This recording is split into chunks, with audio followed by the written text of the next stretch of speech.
तो आज हम स्टार्ट करने जा रहे हैं एडजस्टमेंट्स, फाइनल अकाउंट के एडजस्टमेंट्स। फाइनल अकाउंट का चैप्टर जो हमने अभी तक किया विदाउट एडजस्टमेंट, उसमें क्या था, एडजस्टमेंट में सिर्फ क्लोजिंग स्टॉक दिया होता था और उसको हम दो जगह लिखते थे, एक तो ट्रेडिंग के क्रेडिट साइड पर और एक बैलेंस शीट में एसेट साइड पर। अब क्लोजिंग स्टॉक के अलावा और भी एडजस्टमेंट्स हमें दी हो सकती हैं, तो उन एडजस्टमेंट को कैसे ट्रीट करते हैं। एडजस्टमेंट को जैसे भी ट्रीट करते हो लेकिन जाएंगी दो जगह ही, जैसे क्लोजिंग स्टॉक जाता है। Example, suppose end of the year ध्यान में आया कि हमने डेप्रिसिएशन तो लगाया नहीं एसेट्स पे, चलो डेप्रिसिएशन लगाएं। तो डेप्रिसिएशन लगाया जाता है एंड ऑफ द ईयर, वो एक एडजस्टमेंट है। और डेप्रिसिएशन लगाने के लिए क्या करेंगे, जिस एसेट पे डेप्रिसिएशन है उस एसेट पे से माइनस कर देंगे। और डेप्रिसिएशन बिजनेस के लिए एक्सपेंस है, इसलिए उसे P&L अकाउंट के डेबिट साइड पर भी लिखेंगे। तो दो जगह चला गया डेप्रिसिएशन, एक तो फिक्स एसेट में से माइनस हो गया, उस फिक्स एसेट से माइनस हो गया जिसपे डेप्रिसिएशन लगा था। फर्नीचर पे डेप्रिसिएशन था तो फर्नीचर में से माइनस करेंगे, मशीनरी पे डेप्रिसिएशन था तो मशीनरी में से माइनस करेंगे। चाहे डेप्रिसिएशन किसी भी फिक्स एसेट पे रहा हो, P&L के डेबिट साइड पर तो जाएगा ही, क्योंकि बिजनेस के लिए तो एक्सपेंस है ही। तो इस तरह से बहुत सारी ऐसी एडजस्टमेंट है जो दो जगह जाएंगी, उसमें से कुछ एडजस्टमेंट आज हम करने वाले हैं। तो पहले मैं आपको एक एग्जांपल दूंगा, एग्जांपल के थ्रू हम क्लोजिंग स्टॉक के एडजस्टमेंट हम कर ही चुके हैं, उसके अलावा तीन एडजस्टमेंट और होंगी, उन तीनों को समझेंगे। पहले मैं ट्रीटमेंट बता दूंगा क्या है क्यों करते, क्या कैसे करते हैं उसे, फिर बाद में समझाऊंगा ऐसा क्यों किया। चलो पहले एक एग्जांपल। अच्छा, एग्जांपल से पहले बताऊं आपको, एक पेज बनाएंगे हम एडजस्टमेंट के लिए, ऐसे ऊपर हेडिंग देंगे एडजस्टमेंट्स, और उस पेज में ये कॉलम बनेंगे। अभी लिखना मत, जैसे मैं बताऊं उसके बाद लिखना शुरू करना। सीरियल नंबर का एक कॉलम बनेगा, उसके बाद adjustments,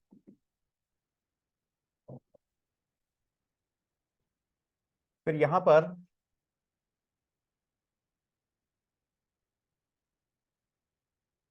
trading account, P&L account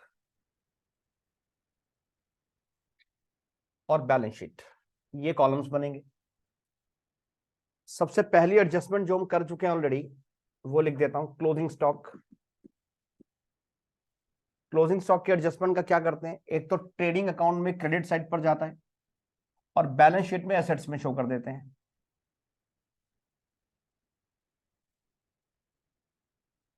second adjustment, एक काम करते हैं, ट्रेडिंग P&L के एक ही पॉइंट रख लेते हैं, एक ही कॉलम रख लेते हैं, ट्रेडिंग एंड P&L।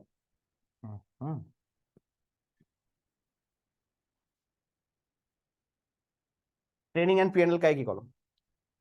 तो क्लोजिंग स्टॉक का क्या करेंगे, क्रेडिट साइड पर जाएगा ट्रेडिंग अकाउंट में।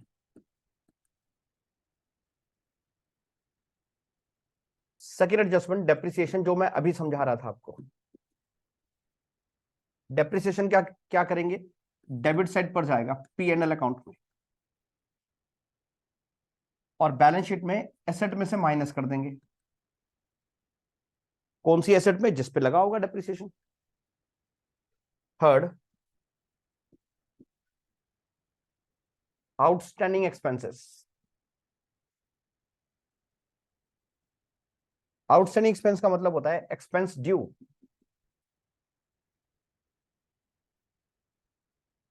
But not paid. ड्यू हो गया लेकिन पे नहीं किया, इसको हम ट्रेडिंग अकाउंट हो या P&L अकाउंट, डेबिट साइड पर प्लस करेंगे। मैंने इसलिए दोनों का कॉलम एक ही कर दिया था। अगर आउटस्टैंडिंग वेजेस है तो ट्रेडिंग में जाकर वेजेस में ऐड करोगे, अगर आउटस्टैंडिंग सैलरी है तो P&L में सैलरी में जाकर ऐड करोगे। तो डेबिट साइड पर आपने एक्सपेंस में ऐड कर देना है, और बैलेंस शीट में इसको लायबिलिटी साइड पर शो कर देंगे, क्योंकि outstanding expense is a liability, तो लायबिलिटी में भी शो कर देंगे। Fourth adjustment, prepaid expense. Prepaid expense का मतलब expense paid in advance.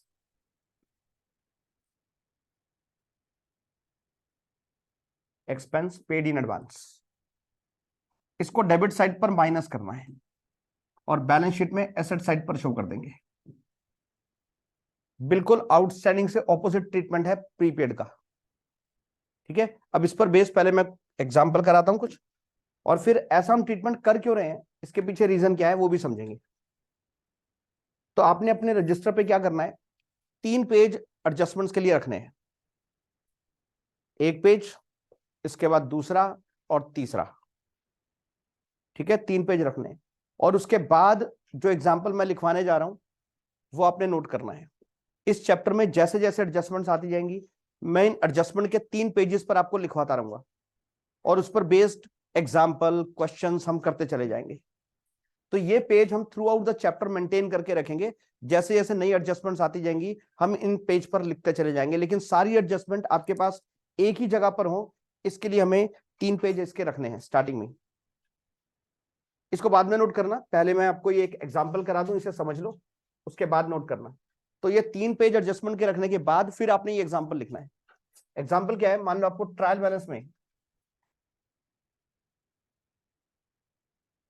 Balance में ये डेबिट कॉलम है, ये credit column.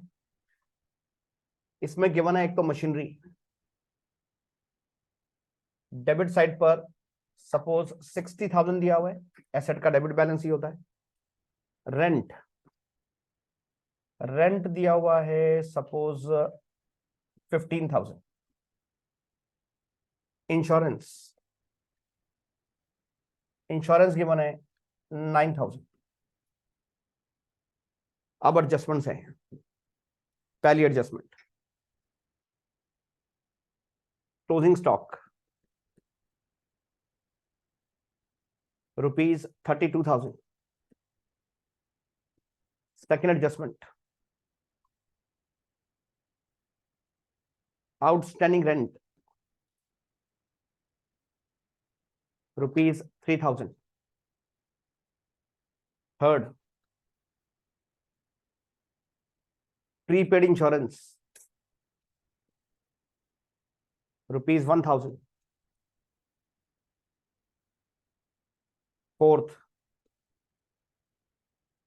Depreciation on machinery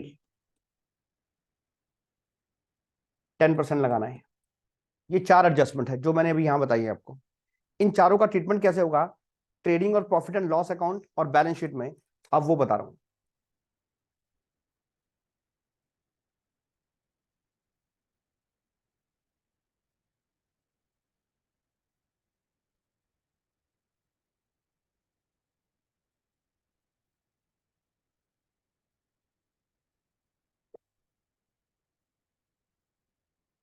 trading and profit and loss account,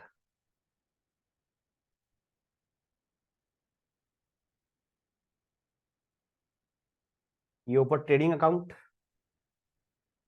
नीचे प्रॉफिट एंड लॉस अकाउंट, और ये बैलेंस शीट।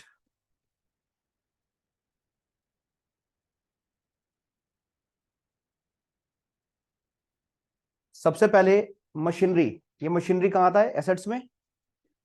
ध्यान से सुन लो, अभी लिखना मत, ध्यान से समझ लो, पहले लिखने के लिए टाइम दूंगा मैं आपको। मशीनरी को पहले हम इनर कॉलम में रखेंगे क्योंकि इसकी एडजस्टमेंट है, और एडजस्टमेंट क्या है, डेप्रिसिएशन लगाना है 10%। तो इस पे डेप्रिसिएशन लगा लेंगे हम 10%।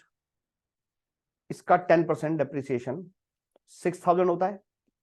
तो 6,000 डेप्रिसिएशन हमने मशीनरी में से माइनस करना है, और मशीनरी की वैल्यू अब रह गई है 54,000। और डेप्रिसिएशन बिजनेस के लिए एक्सपेंस है, इसलिए P&L अकाउंट में डेबिट साइड पर भी लिखा जाएगा। यहां लिख देंगे टू डेप्रिसिएशन ऑन मशीनरी 6,000। 6,000 का डेप्रिसिएशन लगाए तो 6,000 बिजनेस के लिए एक्सपेंस हो गया। ठीक है, ये हमारा फर्स्ट, और इसकी एडजस्टमेंट कंप्लीट हो गई। इसके बाद आगे दिया हुआ है रेंट, रेंट P&L में जाता है। अब क्योंकि इसकी एडजस्टमेंट है तो इसका अमाउंट इनर कॉलम में रखेंगे पहले। और एडजस्टमेंट क्या है, आउटस्टैंडिंग रेंट है। आउटस्टैंडिंग एक्सपेंस का ट्रीटमेंट क्या बताया था अभी, डेबिट साइड पर ऐड करना है और लायबिलिटी में लिखना है। तो अब यही काम करेंगे, यहां पर रेंट में ऐड कर देंगे आउटस्टैंडिंग रेंट। मैं शॉर्ट में लिख रहा हूं, लेकिन एग्जाम में मत लिखना ऐसे शॉर्ट। प्लस आउटस्टैंडिंग रेंट 3000 है, तो ये आ गया 18,000। और आउटस्टैंडिंग रेंट बिजनेस के लिए एक लायबिलिटी है, इसलिए बैलेंस शीट में लायबिलिटी साइड पर भी शो करेंगे। यहां लिखेंगे outstanding rent 3000। Clear? Next adjustment, अभी हमने यहां पे रेंट भी लिख लिया और इसकी एडजस्टमेंट भी कर ली। अब नेक्स्ट पॉइंट पर आते हैं, इंश्योरेंस। इंश्योरेंस भी बिजनेस के लिए एक्सपेंस है, पी एंड एल अकाउंट में डेबिट साइड पर आता है, तो पी एंड एल अकाउंट में डेबिट साइड पर लिख लेंगे टू इंश्योरेंस। इनर कॉलम में लिखेंगे 9,000। और इसकी एडजस्टमेंट क्या है? Prepaid insurance. प्रीपेड का ट्रीटमेंट अभी बताया था क्या होता है। प्रीपेड एक्सपेंस को हम डेबिट साइड पर माइनस करते हैं और एसेट साइड पर लिखते हैं, बस यही काम यहां पर करना है। पी एंड एल अकाउंट में माइनस करना है इसे, प्रीपेड इंश्योरेंस 1000 माइनस हो जाएगा, अमाउंट में आ गया 8000। और प्रीपेड इंश्योरेंस, कोई भी प्रीपेड एक्सपेंस हो बिजनेस के लिए एसेट होती है, इसलिए हम इसे यहां पर बैलेंस शीट में एसेट साइड पर लिख देंगे, प्रीपेड इंश्योरेंस 1000। तो ये इंश्योरेंस और उसकी एडजस्टमेंट भी हो गई। अब क्या रह गया? सिर्फ क्लोजिंग स्टॉक। और क्लोजिंग स्टॉक तो पिछले चैप्टर से आप पढ़ते आ रहे हो। क्या करेंगे? ट्रेडिंग के क्रेडिट साइड पर बाय क्लोजिंग स्टॉक, और फिर इसे एसेट में भी लिखते हैं, क्लोजिंग स्टॉक। अमाउंट है 32,000।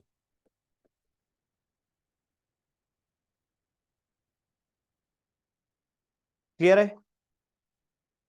अब इन एडजस्टमेंट का ट्रीटमेंट हमने ऐसे क्यों किया? मींस डेप्रिसिएशन तो चलो आपको बता दिया, एसेट में से माइनस हो जाता है क्योंकि वैल्यू कम हो रही है और बिजनेस के लिए एक्सपेंस है, इसलिए पीएनएल डेबिट में लिख दिया।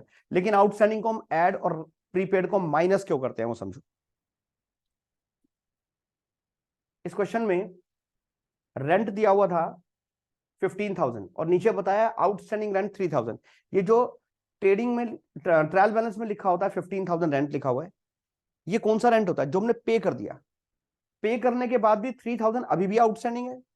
इसका मतलब करंट ईयर का टोटल रेंट बनता था 18,000, जिसमें से हमने 15,000 पे कर दिया है, 3,000 अभी भी आउटस्टैंडिंग है।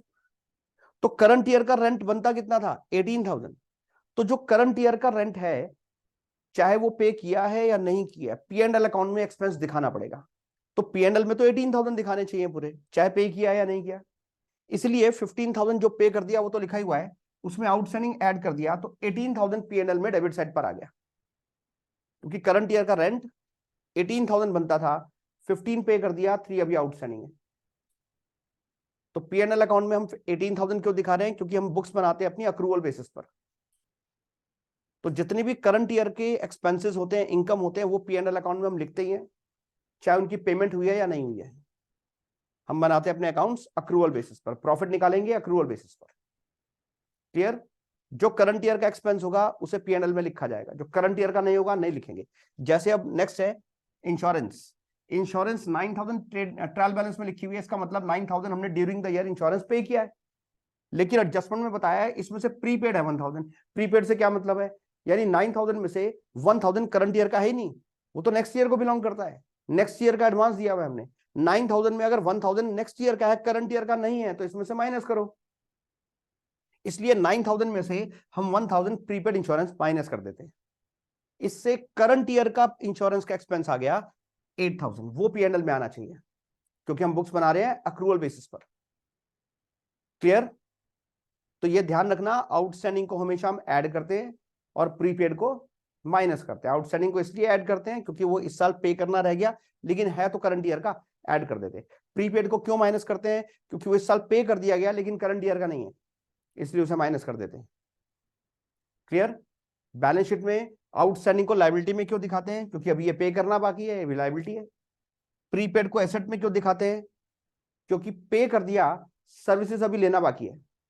एक्सपेंस के लिए हमने पे तो कर दिया, बट सर्विसेज लेना भी बाकी है, तो ये हमारी एसेट हुई। क्लियर? ये चारों एडजस्टमेंट समझ में आ गई। अब जैसा मैंने अभी यहाँ पर एक एग्जाम्पल कराया है, ऐसे ही एक एग्जाम्पल मैं आपको करने के लिए दे रहा हूँ, ठीक है। उससे पहले ये नोट कर लो, आपको बताया अभी एडजस्टमेंट के वो 3 पेजेस हैं जहां आपने ये नोट करना है, और उसके बाद 3 पेजेस रखने के बाद, एडजस्टमेंट के लिए रखने के बाद, फिर आपने ये एग्जाम्पल नोट करना है। लिख लो इसे भी।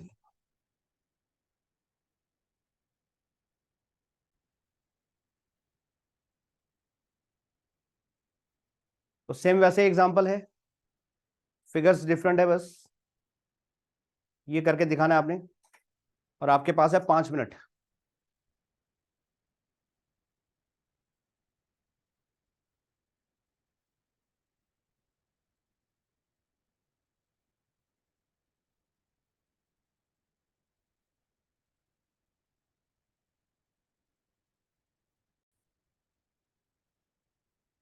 सबने,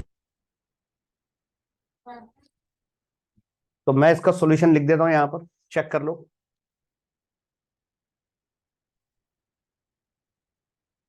फर्नीचर 30,000,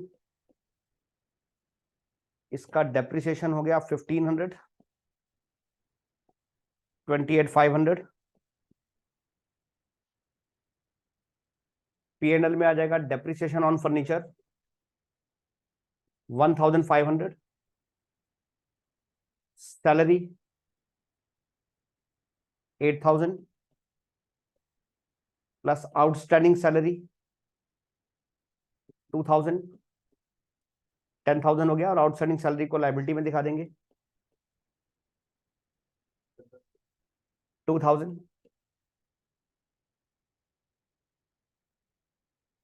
और रेंट इनर कॉलम में लिख दिया 26,000 माइनस प्रीपेड रेंट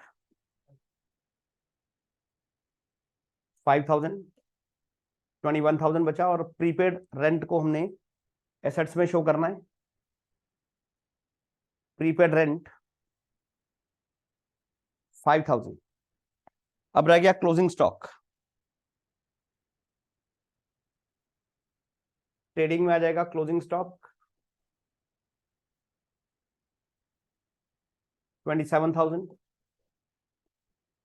और एसेट्स में भी शो करेंगे क्लोजिंग स्टॉक को